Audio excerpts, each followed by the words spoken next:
Hi there, I'm back after a little break from YouTube. I thought I'd do this video. So this is the 7 stages of grief for those who suffer with a chronic illness. I thought I'd do this video because when I saw these 7 stages, I seem to be a textbook case. I have ankylosing spondylitis, which is an autoimmune disease. I've made a couple of videos on it, and you will be able to see those on my channel, and there's plenty to see there about what it is, how it affects people, etc. But it's an autoimmune disease that attacks yourself, as autoimmune diseases do, and my problems lie with my cervical spine and my sacroiliac joint, and then I get all the fun side effects with it. So without further ado, I will go through the 7 stages and then break down each stage afterwards and talk about them and how they've affected me, and see if they're the same for you, if you did some the other way around or what have you. Okay, so the first one is denial. Second one is pleading. Third one is bargaining and desperation. Fourth one is anger. Fifth one is anxiety and depression. Sixth one is loss of self and confusion. And seventh one is acceptance. I'll now go through them all, break them down, see if they've affected you as well in the same way. Forgive me if I keep on looking that way. I've got all my notes that I pre-made on my screen. I have trouble, sometimes I just go on and on and on and on and just speak, and it doesn't make sense, and I'm all over the place. With this, it helps guide me, keeps me on track, so it makes me look a lot better than I actually am. So without further ado, let's go through the first one. The first one is denial. With any diagnosis, for example, or a symptom for the first time that you ever experience it, you're going to be in shock, or some kind of shock. You won't believe that this is happening to you.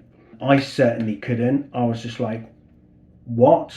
Other than having a few other issues, like epilepsy, for example, I was fit-ish and healthy-ish, and then this just came out of nowhere. The denial side of things is like, it's literally that. It's like, I don't want this. I want to be normal. You can sometimes pretend that it's not happening to you, which is possibly the worst case scenario.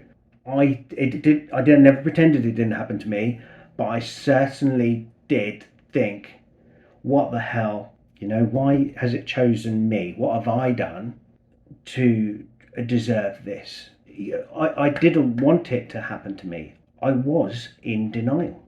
For me, that lasted quite some time, and it continued through the other stages. And a lot of these, you'll see that some of the stages overlap quite a bit, and sometimes overlap 2 or 3. This denial was quite a major part of my stage of grief. The second stage is pleading. This is where it overlaps with denial. It's like, I don't want this. Please let me not have this. With me, I started having sleepless nights, not just from the fact that I was in pain, but you're awake, your mind starts to put things into your consciousness that you wouldn't normally think about. My brain would say, I don't want this. Go away. You want to go back to your previous life. It's like, this shouldn't be happening to me. Depending on what age you are when you get your diagnosis, or whatever diagnosis you get, you might think to yourself, you've had a really healthy life, and then bang, it still hits you. And the denial and the pleading go really, really well together, in that you think to yourself, well, hang on a minute, no, I don't want this. Please don't let me have this. Please just be gone. And if you have any faith or inner strength or anything like that, that's the point at which you think to yourself, where has all that gone? You're stripped of all your strengths. your own invincibility is effectively gone, and that is hard to accept. So, going on to the next one, bargaining and desperation, you want to kind of be able to go back to your previous life, to be able to say, I'll tell you what, I'll do anything to swap this for how I was before.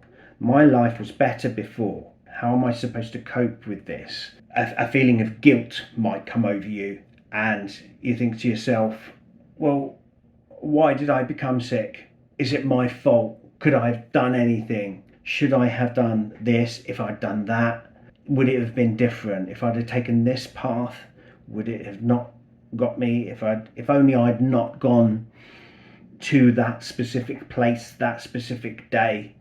Would it have been different for me? That guilt can sort of feed itself and just get worse and worse and worse, and you could just basically blame yourself or you for your situation. And so life does become desperate for you. Like, please, again, pleading, it goes back to that. They're all linked and all kind of overlap with each other. So the fourth one is anger. You need to go through this, right? You know, some people don't go through denial. I did. Some people, skip the pleading bit and the bargaining bit and then just go straight to angry. Whichever way it happened for you, it happened for you. For me, it did go through those stages and hit anger with like a cannonball. It hit it hard. I was angry at myself. I was angry at everybody. It was a lot to do with the pain. This was before I started with pain management and things like that. It was, just going through that suffering bit basically. When you're in that amount of pain constantly, before your body gets used to it, anger comes out and you take it out on mainly those that are close to you. I did that and I see it now going back there. Was it important to go through that to get through to the next stages? Potentially, yes. Depending again on your inner strength and stuff like that, you could go straight to the final stages of grief and just go, yeah, got it, no problem. Some people have to go through the whole lot. I went through that whole lot. I felt that I couldn't control it. At the time, you're in a complete zone that is centered around you and you're just going, I need to get better. I need to sort something out. This is ridiculous, this amount of pain. That leads me on to the next stage, which is the anxiety and the depression. Because you're in that much pain and it's constant, that amount of pain is just crazy. Your body cannot cope with it over a long period of time. So the first thing that your body does is go into some kind of defensive mode. You can do the fight or flight situation. You can choose to fight something, but then are you wasting energy in fighting it? Or you go into the flight thing, in which case you're running away from it. That's never really going to solve anything really. Or you can walk alongside it and kind of manage it. But with the amount of pain, the loss of sleep, all new medication that you start taking for all these things, soon enough your body starts to react to these new medications and this new level of pain. And it takes a while for your body to get through this and get used to this and like customize yourself to where it needs to be. The feeling that this is how life is going to be from now on is quite significant. I felt completely, well, is that it? Is this me? Which brings me on to number 6, which is loss of self and confusion. From that anxiety and that depression, I stopped going out. I just sunk into myself. was completely withdrawn from everybody. I wouldn't communicate with anybody. The only way I could get stuff off my chest was actually through my channel on YouTube, where I would just, like, a lot of the time, just blurt out ideas and then edit it afterwards and bring it down to a reasonable amount of time. And that kind of helped. It did help. The loss of self is based on that anxiety and depression. You look at yourself and you think, this is life. This is not where I was a year ago, 2 years ago. This is my new life. And this is not a good one. You have to look at that and you think to yourself, I can't do this now. I can't do that now. What can I do? And then people will ask, do you want to do this? Do you want to come out to there? And a lot of the time it's, sorry, I can't, because my body can't cope with that. And because my body can't cope with that, my mind then can't cope with it, because it's being filled with the negativity of not being able to do it from the physical perspective.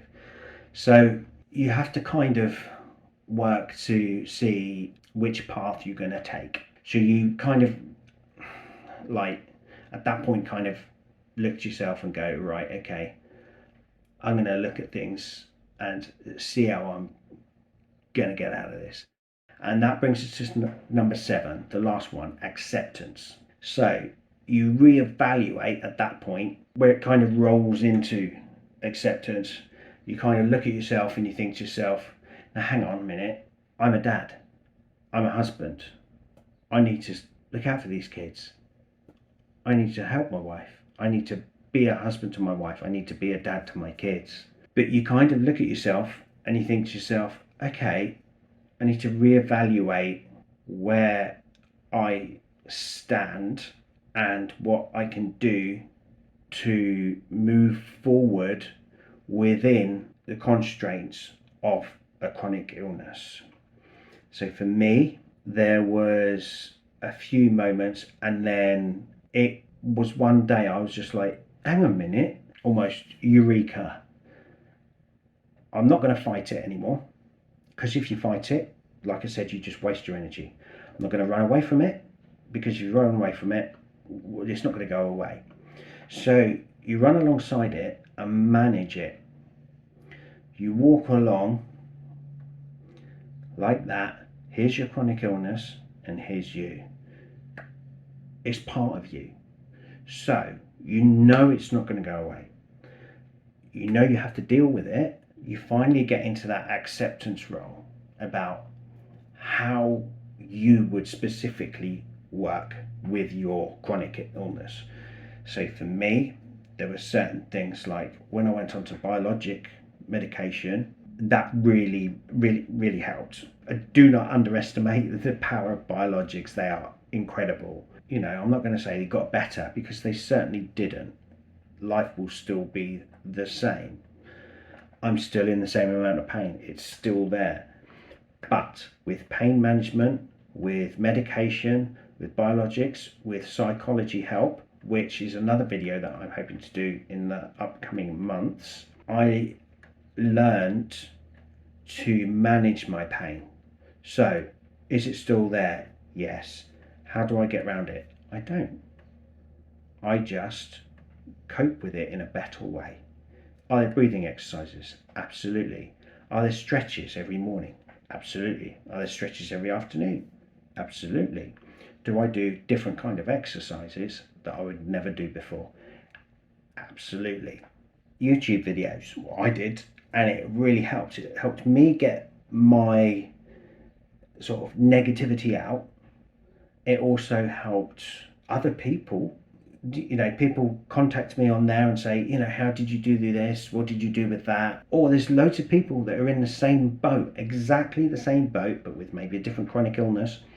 Wow, I went through that. And it's so reassuring when somebody says, I went through that. I'm with you. I'm on your side. We are the same. That gives you the ability to accept that, okay, if it's happening to somebody else and it's happening to me, it's real.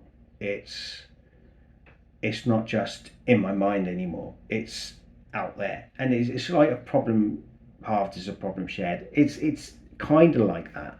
It's really weird. But also on Facebook, there's a handful of Facebook groups. There's a lot of people on there. You can communicate with those guys all the time, and they're absolutely fantastic.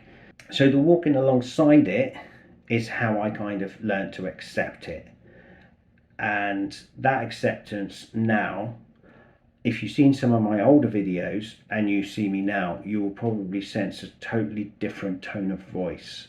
I feel in myself a lot calmer. It's probably the drugs, but a lot more composed. I join in with responsibilities as a daddy, and they're not just responsibilities, it's fun. Just joining in or being there with the children.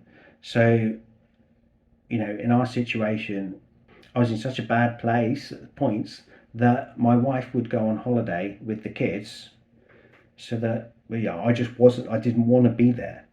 Now I'm always there. I'm walking alongside, again, a chronic illness, and that really helps with me in that joining in situation. And it's fantastic to join in. I just a shame that I missed out on a couple of years. It's like 2 years of my life were just not there. I was going through those grief stages, and looking back now, did I have to go through that to get to here? Possibly, yes.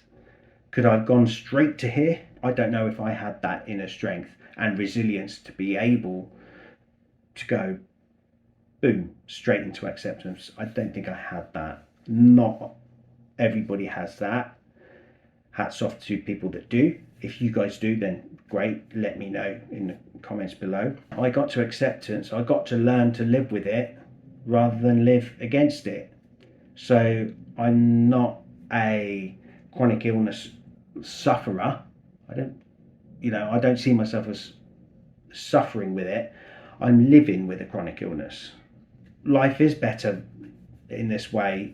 Psychology has really, really helped. I still see my psychologist very regularly, and we go through things, and she's helped me learn about pain and how pain is related to your brain. But you can get it to a point where it's there, it's always there, but you can go, I'm just going to kind of ignore it. Does it stop you from doing stuff?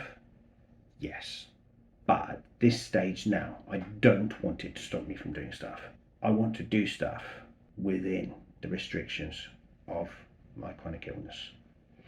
So with that, those are the 7 emotional stages, of grief. So please let me know what you've been through, how you went through it. Did you go straight to acceptance? Did you just go, boom, I'm taking this on? What else did you use? Did you go through various pain management? Did you go through physio? Did you go through anything like that? Just let me know anything of how you went through these. Did you skip any stages? Did you go through one of them? Did you do them backwards? You could do that. You could go through acceptance, back to denial, and then all the way through to acceptance again, I guess. But please let me know. Please comment. I shall see you on the next time, which will hopefully be a psychology one. Until then, bye.